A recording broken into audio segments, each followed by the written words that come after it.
The Enchanted Castle by E. Nesbit. To Margaret Ostler, with love from E. Nesbit. Peggy, you came from the heath and moor, and you brought their airs through my open door. You brought the blossom of youth to blow in the Latin Quarter of Soho. For the sake of that magic I send you here a tale of enchantments, Peggy dear. A bit of my work and a bit of my heart, the bit that you left when we had to part. Royalty Chambers, Soho, West. Chapter 1.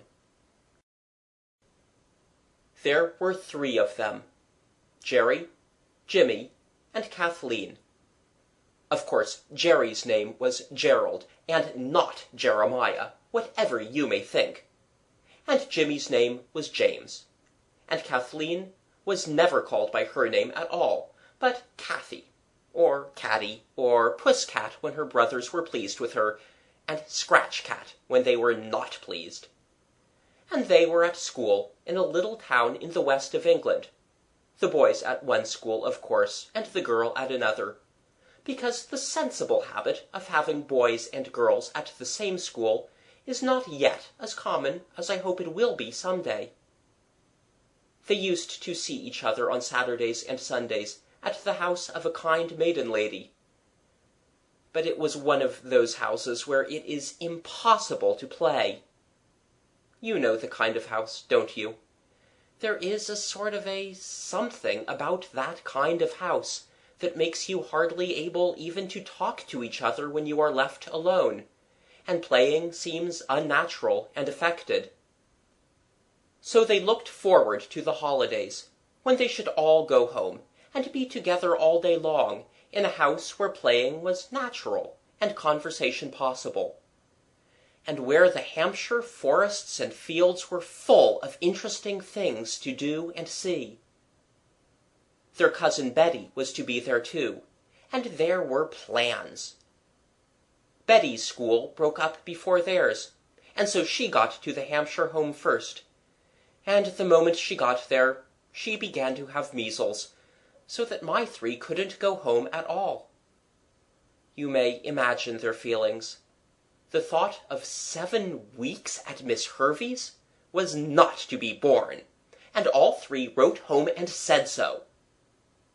This astonished their parents very much, because they had always thought it was so nice for the children to have dear Miss Hervey's to go to. However, they were jolly decent about it, as Jerry said, and after a lot of letters and telegrams, it was arranged that the boys should go and stay at Kathleen's school, where there were now no girls left, and no mistresses except the French one.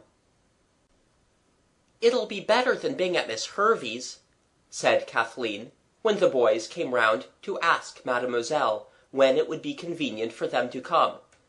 "And besides, our school's not half so ugly as yours. We do have tablecloths on the tables, and curtains at the windows, and yours is all deal boards and desks and inkiness."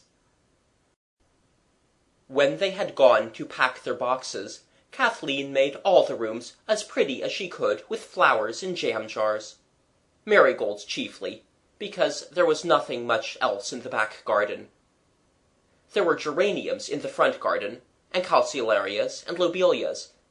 Of course, the children were not allowed to pick these. "We ought to have some sort of play to keep us going through the holidays," said Kathleen, when tea was over, and she had unpacked and arranged the boys' clothes in the painted chests of drawers, feeling very grown-up and careful, as she neatly laid the different sorts of clothes in tidy little heaps in the drawers. "Suppose we write a book." "You couldn't," said Jimmy. "I didn't mean me, of course," said Kathleen, a little injured. "I meant us." "Too much work," said Gerald briefly. "If we wrote a book," Kathleen persisted, "about what the insides of schools really are like, people would read it and say how clever we were." "More likely expel us," said Gerald. "No, we'll have an out-of-doors game, bandits or something like that. It wouldn't be bad if we could get a cave and keep stores in it and have our meals there." "There aren't any caves," said Jimmy, who was fond of contradicting everyone. "And besides, your precious Mademoiselle won't let us go out alone as likely as not." "Oh, we'll see about that," said Gerald. "I'll go and talk to her like a father." "Like that?" Kathleen pointed the thumb of scorn at him, and he looked in the glass. To brush his hair and his clothes, and to wash his face and hands, was to our hero but the work of a moment, said Gerald, and went to suit the action to the word. It was a very sleek boy, brown and thin, and interesting looking, that knocked at the door of the parlour, where Mademoiselle sat reading a yellow-covered book, and wishing vain wishes. Gerald could always make himself look interesting at a moment's notice, a very useful accomplishment in dealing with strange grown-ups. It was done by opening his grey eyes rather wide, allowing the corners of his mouth to droop, and assuming a gentle, pleading expression, resembling that of the late little Lord Fauntleroy, who must, by the way, be quite old now, and an awful prig. "Entrez," said Mademoiselle, in shrill French accents. So he entered. "Eh bien?" she said, rather impatiently. "I hope I am not disturbing you," said Gerald, in whose mouth, it seemed, butter would not have melted. "But no," she said, somewhat softened. "What is it that you desire?" "I thought I ought to come and say how do you do," said Gerald, "because of you being the lady of the house." He held out the newly washed hand, still damp and red. She took it. "You are a very polite little boy," she said. "Not at all," said Gerald, more polite than ever. "I am so sorry for you. It must be dreadful to have us to look after in the holidays." "But not at all," said Mademoiselle in her turn. "I am sure you will be very good children." Gerald's look assured her that he and the others would be as near angels as children could be without ceasing to be human. "We'll try," he said earnestly. "Can one do anything for you?" asked the French governess kindly. "Oh, no, thank you," said Gerald.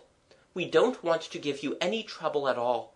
And I was thinking it would be less trouble for you if we were to go out into the woods all day tomorrow and take our dinner with us. Something cold, you know, so as not to be a trouble to the cook." "You are very considerate," said Mademoiselle coldly. Then Gerald's eyes smiled. They had a trick of doing this when his lips were quite serious. Mademoiselle caught the twinkle, and she laughed, and Gerald laughed too. "Little deceiver," she said. "Why not say at once you want to be free of surveillance, how you say, overwatching, without pretending it is me you wish to please?" "You have to be careful with grown-ups," said Gerald. "But it isn't all pretense either. We don't want to trouble you, and we don't want you to—" "To trouble you? Eh bien, your parents, they permit these days at woods?" "Oh, yes," said Gerald truthfully. "Then I will not be more a dragon than the parents. I will forewarn the cook. Are you content?" "Rather," said Gerald. "Mademoiselle, you are a dear." "A dear?" she repeated. "A stag?" "No, a Cherie," said Gerald. "A regular A1 Cherie. And you shan't repent it. Is there anything we can do for you? Wind your wool, or find your spectacles, or—" "He thinks me a grandmother," said Mademoiselle, laughing more than ever. "Go then, and be not more naughty than you must." "Well, what luck?" the others asked. "It's all right," said Gerald indifferently. "I told you it would be." The ingenious youth won the regard of the foreign governess, who in her youth had been the beauty of her humble village." "I don't believe she ever was. She's too stern," said Kathleen. "Ah," said Gerald, "that's only because you don't know how to manage her. She wasn't stern with me." "I say, what a humbug you are, though, aren't you?" said Jimmy. "No, I'm a what's its name? Something like an ambassador. Dipsoplomatist. That's what I am. Anyhow, we've got our day, and if we don't find a cave in it, my name's not Jack Robinson." Mademoiselle, less stern than Kathleen had ever seen her, presided at supper, which was bread and treacle, spread several hours before, and now harder and drier than any other food you can think of. Gerald was very polite in handing her butter and cheese, and pressing her to taste the bread and treacle. "Bah! It is like sand in the mouth, of a dryness. Is it possible this pleases you?" "No," said Gerald, "it is not possible, but it is not polite for boys to make remarks about their food." She laughed, but there was no more dried bread and treacle for supper after that. "How do you do it?" Kathleen whispered admiringly, as they said good night. "Oh, it's quite easy when you've once got a grown-up to see what you're after. You'll see. I shall drive her with a rain of darning cotton after this."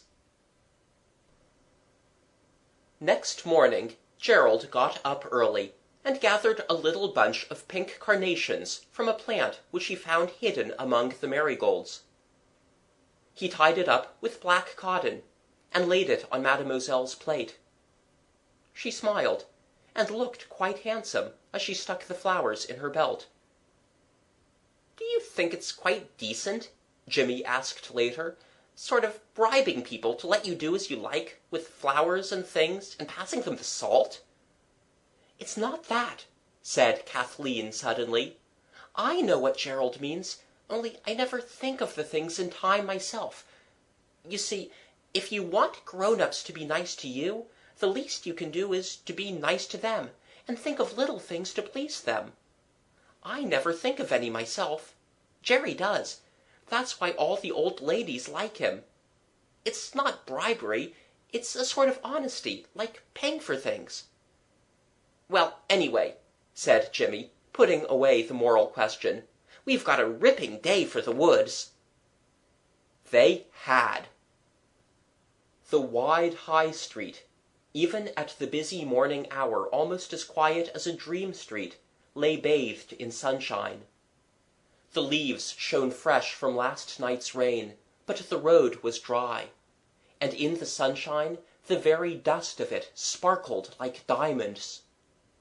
The beautiful old houses, standing stout and strong, looked as though they were basking in the sunshine and enjoying it. "But are there any woods?" asked Kathleen, as they passed the market-place. "It doesn't much matter about woods," said Gerald dreamily. "We're sure to find something. One of the chaps told me his father said when he was a boy there used to be a little cave under the bank in a lane near the Salisbury Road. But he said there was an enchanted castle there too, so perhaps the cave isn't true either." "If we were to get horns," said Kathleen, "and to blow them very hard all the way, we might find a magic castle." "If you've got the money to throw away on horns," said Jimmy contemptuously. "Well, I have, as it happens, so there!" said Kathleen. And the horns were bought, in a tiny shop with a bulging window, full of a tangle of toys and sweets, and cucumbers and sour apples.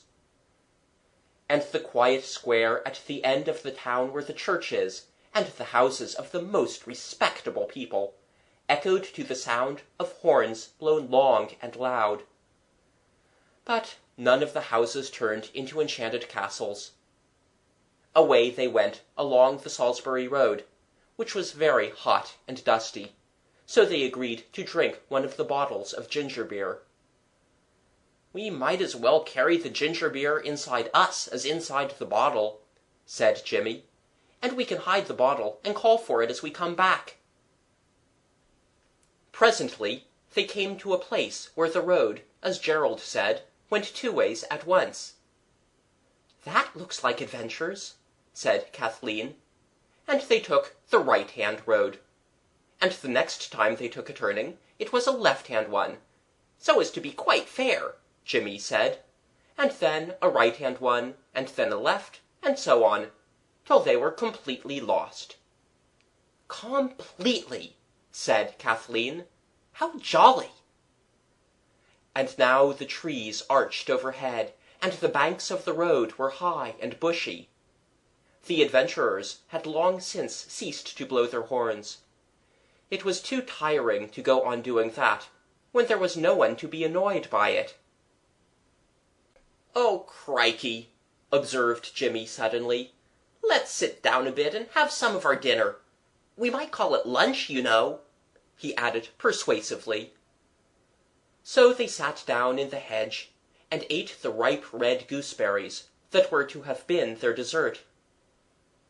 And as they sat and rested, and wished that their boots did not feel so full of feet, Gerald leaned back against the bushes, and the bushes gave way, so that he almost fell over backward. Something had yielded to the pressure of his back, and there was the sound of something heavy that fell. "Oh, Jiminy," he remarked, recovering himself suddenly. "There's something hollow in there. The stone I was leaning against simply went." "I wish it was a cave," said Jimmy, "but of course it isn't." "If we blow the horns, perhaps it will be," said Kathleen, and hastily blew her own. Gerald reached his hand through the bushes. "I can't feel anything but air," he said. "It's just a hole full of emptiness." The other two pulled back the bushes. There certainly was a hole in the bank. "I'm going to go in," observed Gerald.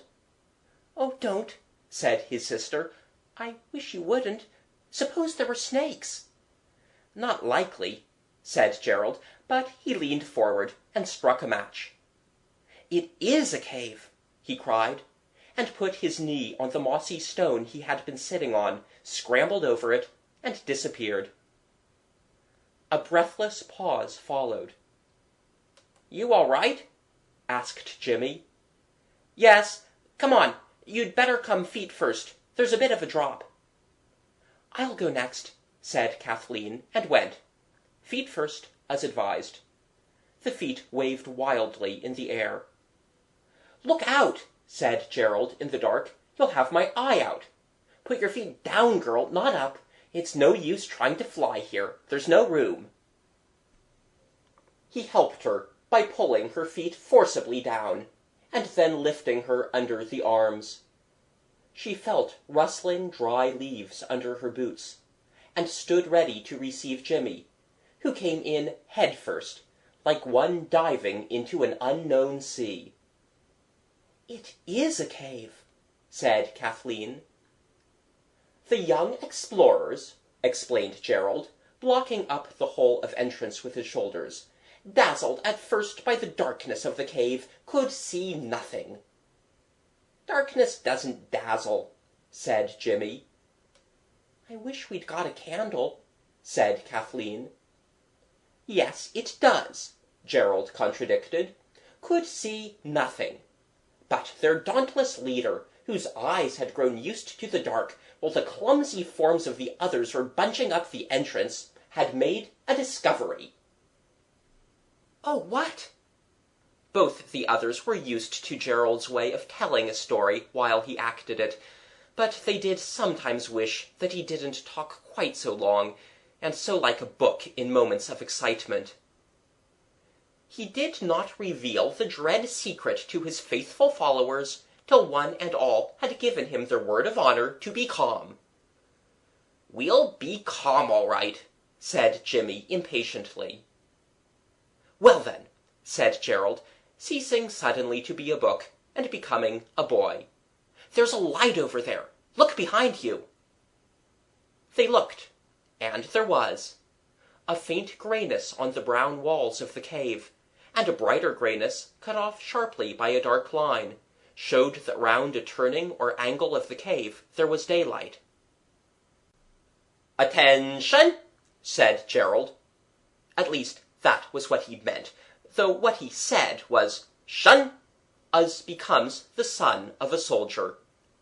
The others mechanically obeyed. "You will remain at attention till I give the word 'slow march,' on which you will advance cautiously in open order, following your hero leader, taking care not to tread on the dead and wounded." "I wish you wouldn't," said Kathleen. "There aren't any," said Jimmy, feeling for her hand in the dark. "He only means take care not to tumble over stones and things." Here he found her hand, and she screamed. "It's only me," said Jimmy. "I thought you'd like me to hold it, but you're just like a girl." Their eyes had now begun to get accustomed to the darkness, and all could see that they were in a rough stone cave that went straight on for about 3 or 4 yards, and then turned sharply to the right. "Death or victory," remarked Gerald.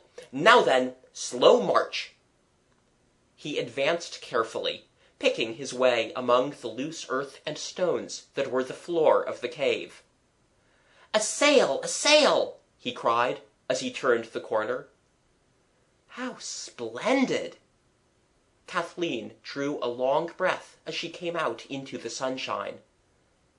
"I don't see any sail," said Jimmy, following.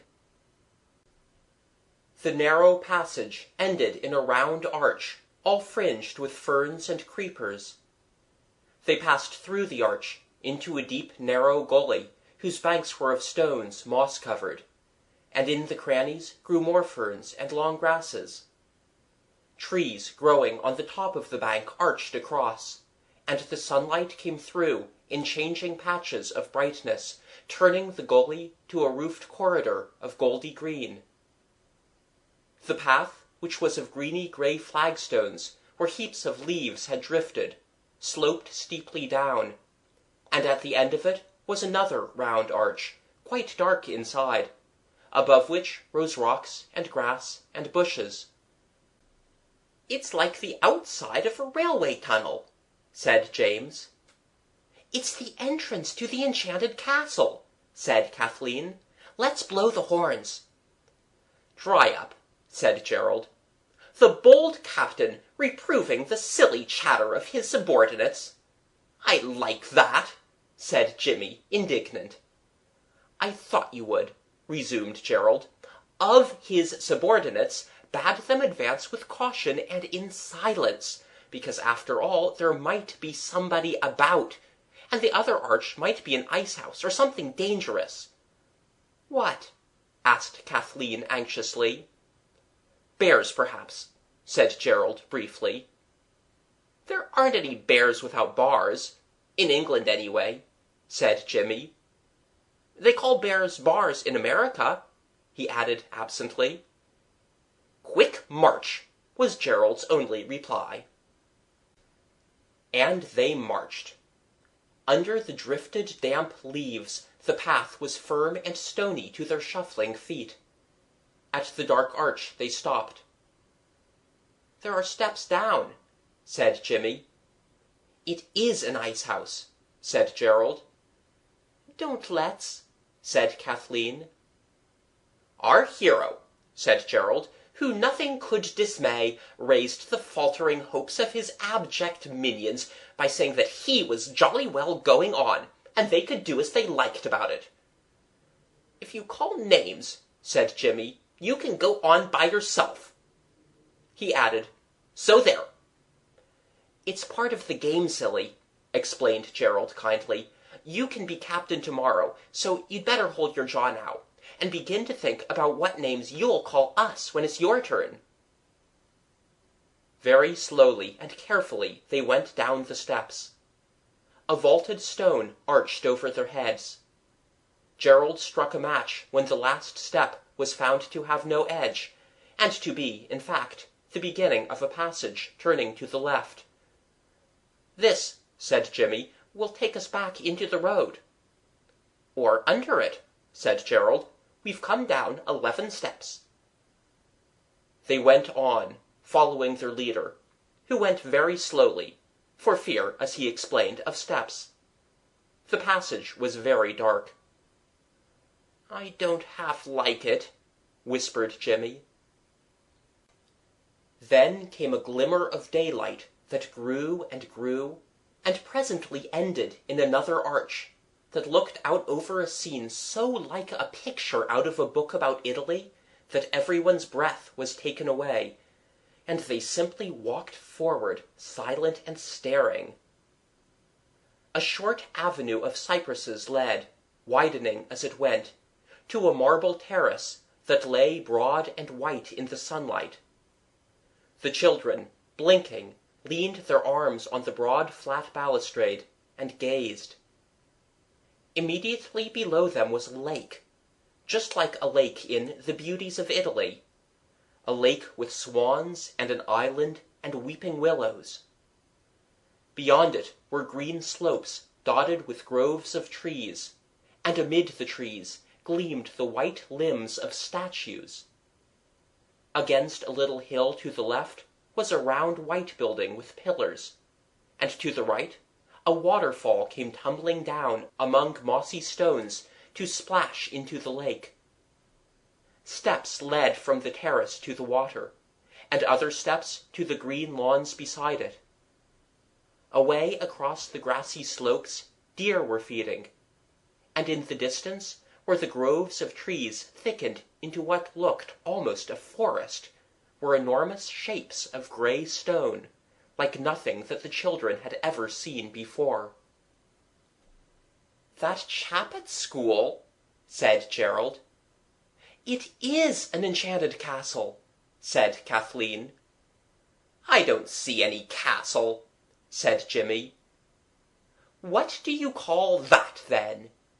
Gerald pointed to where, beyond a belt of lime trees, white towers and turrets broke the blue of the sky.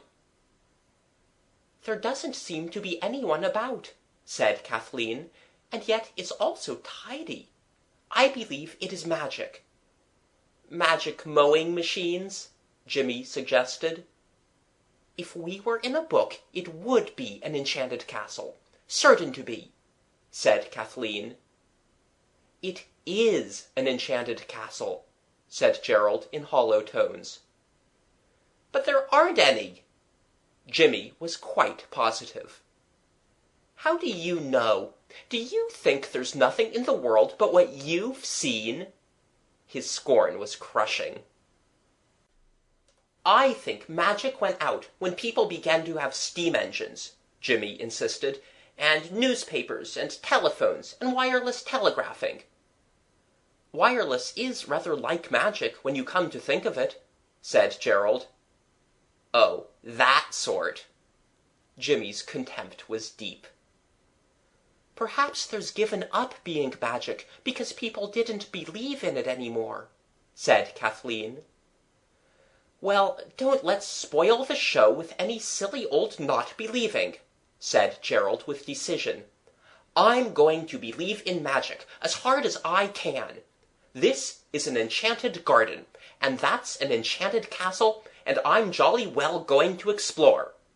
The dauntless knight then led the way, leaving his ignorant squires to follow or not, just as they jolly well chose.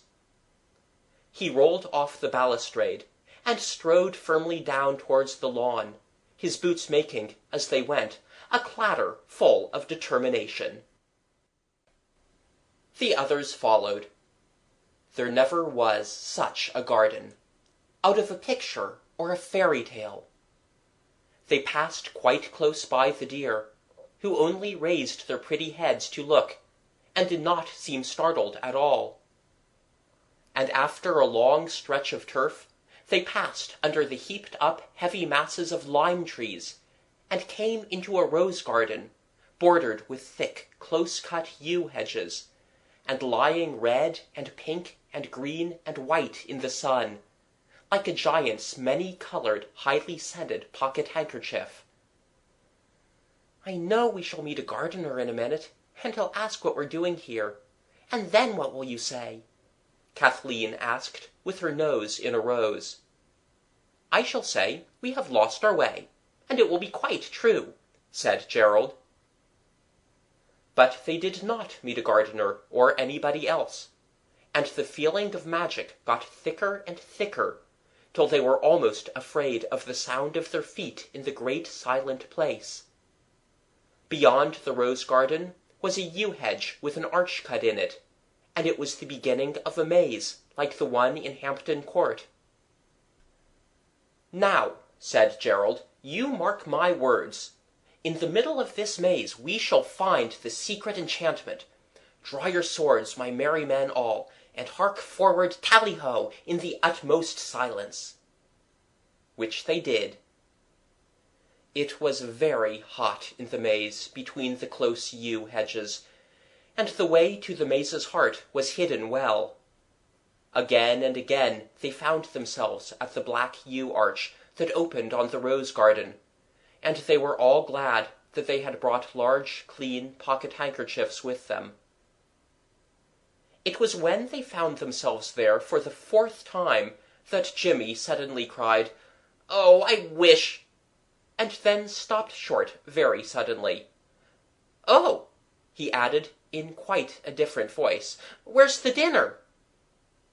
And then, in a stricken silence, they all remembered that the basket with the dinner had been left at the entrance of the cave. Their thoughts dwelt fondly on the slices of cold mutton, the 6 tomatoes, the bread and butter, the screwed-up paper of salt, the apple turnovers, and the little thick glass that one drank the ginger beer out of. "Let's go back," said Jimmy, "now, this minute, and get our things, and have our dinner." "Let's have one more try at the maze. I hate giving things up," said Gerald. "I am so hungry," said Jimmy. "Why didn't you say so before?" asked Gerald bitterly. "I wasn't before." "Then you can't be now. You don't get hungry all in a minute. What's that?" That was a gleam of red that lay at the foot of the yew hedge, a thin little line that you would hardly have noticed unless you had been staring in a fixed and angry way at the roots of the hedge. It was a thread of cotton. Gerald picked it up. One end of it was tied to a thimble with holes in it, and the other— "There is no other end," said Gerald with firm triumph. "It's a clue, that's what it is. What price cold mutton now? I've always felt something magic would happen some day, and now it has." "I expect the gardener put it there," said Jimmy. "With a princess's silver thimble on it? Look, there's a crown on the thimble." There was.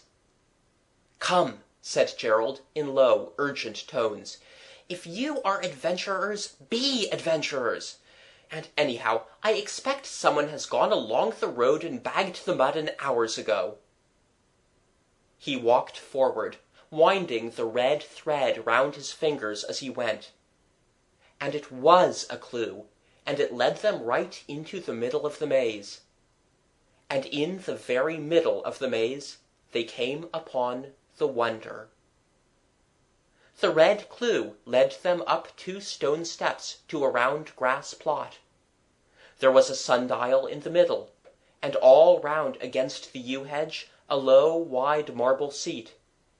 The red clue ran straight across the grass and by the sundial, and ended in a small brown hand, with jewelled rings on every finger. The hand was, naturally, attached to an arm, and that had many bracelets on it, sparkling with red and blue and green stones.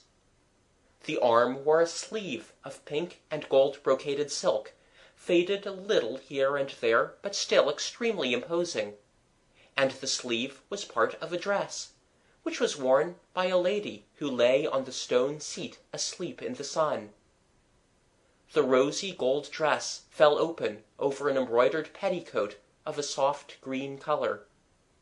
There was old yellow lace the color of scalded cream, and a thin white veil spangled with silver stars covered the face. "It's the Enchanted Princess," said Gerald, now really impressed. "I told you so." "It's the Sleeping Beauty," said Kathleen. "It is. Look how old-fashioned her clothes are, like the pictures of Marie Antoinette's ladies in the history book. She has slept for 100 years. Oh, Gerald, you're the eldest. You must be the prince, and we never knew it." "She isn't really a princess," said Jimmy. But the others laughed at him, partly because his saying things like that was enough to spoil any game, and partly because they really were not at all sure that it was not a princess who lay there as still as the sunshine.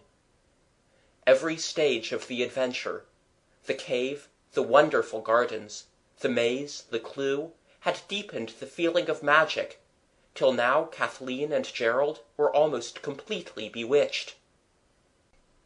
"Lift the veil up, Jerry," said Kathleen in a whisper. "If she isn't beautiful, we shall know she can't be the princess." "Lift it yourself," said Gerald. "I expect you're forbidden to touch the figures," said Jimmy. "It's not wax, silly," said his brother. "No," said his sister. "Wax wouldn't be much good in this sun. And besides, you can see her breathing. It's the princess right enough." She very gently lifted the edge of the veil and turned it back. The princess's face was small and white between long plaits of black hair. Her nose was straight and her brows finely traced.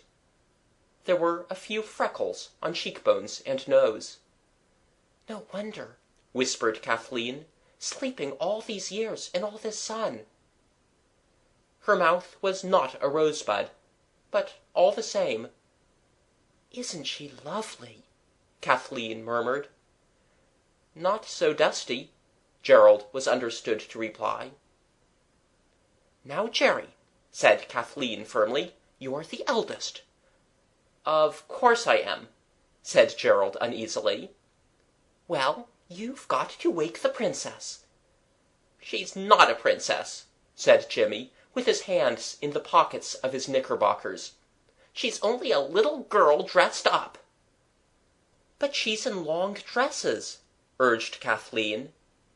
"Yes, but look what a little way down her frock her feet come. She wouldn't be any taller than Jerry if she was to stand up." "Now then," urged Kathleen. "Jerry, don't be silly. You've got to do it." "Do what?" asked Gerald, kicking his left boot with his right. "Why, kiss her awake, of course." "Not me," was Gerald's unhesitating rejoinder. "Well, someone's got to." "She'd go for me as likely as not the minute she woke up," said Gerald anxiously. "I'd do it like a shot," said Kathleen, "but I don't suppose it'd make any difference me kissing her." She did, and it didn't. The princess still lay in deep slumber. "Then you must, Jimmy. I dare say you'll do. Jump back quickly before she can hit you." "She won't hit him, he's such a little chap," said Gerald. "Little yourself," said Jimmy. "I don't mind kissing her. I'm not a coward like some people. Only, if I do, I'm going to be the dauntless leader for the rest of the day." "No, look here, hold on," cried Gerald. "Perhaps I'd better—" But in the meantime, Jimmy had planted a loud, cheerful-sounding kiss on the princess's pale cheek, and now the three stood breathless, awaiting the result. And the result was that the princess opened large, dark eyes, stretched out her arms, yawned a little, covering her mouth with a small brown hand, and said quite plainly and distinctly, and without any room at all for mistake, "Then the 100 years are over. How the yew hedges have grown! Which of you is my prince, that aroused me from my deep sleep of so many long years?" "I did," said Jimmy fearlessly, for she did not look as though she were going to slap anyone. "My noble preserver," said the Princess, and held out her hand. Jimmy shook it vigorously. "But I say," said he, "you aren't really a princess, are you?" "Of course I am," she answered. "Who else could I be? Look at my crown." She pulled aside the spangled veil, and showed beneath it a coronet of what even Jimmy could not help seeing to be diamonds. "But," said Jimmy. "Why," she said, opening her eyes very wide, "you must have known about my being here, or you'd never have come. How did you get past the dragons?" Gerald ignored the question. "I say," he said, "do you really believe in magic and all that?" "I ought to," she said, "if anybody does. Look, here's the place where I pricked my finger with a spindle." She showed a little scar on her wrist. "Then this really is an enchanted castle?" "Of course it is," said the Princess. "How stupid you are!" She stood up, and her pink brocaded dress lay in bright waves about her feet. "I said her dress would be too long," said Jimmy. "It was the right length when I went to sleep," said the Princess. "It must have grown in the 100 years." "I don't believe you're a princess at all," said Jimmy. "At least—" "Don't bother about believing it if you don't like," said the Princess. "It doesn't so much matter what you believe as what I am." She turned to the others. "Let's go back to the castle," she said, "and I'll show you all my lovely jewels and things. Wouldn't you like that?" "Yes," said Gerald, with very plain hesitation, "but—" "But what?" The Princess's tone was impatient. "But we're most awfully hungry." "Oh, so am I!" cried the Princess. "We've had nothing to eat since breakfast." "And it's 3 now," said the Princess, looking at the sundial. "Why, you've had nothing to eat for hours and hours and hours. But think of me! I haven't had anything to eat for 100 years. Come along to the castle."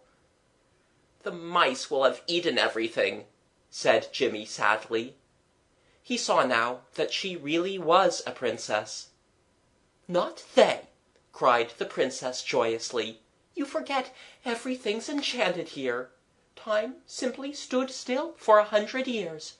Come along, and one of you must carry my train, or I shan't be able to move, now it's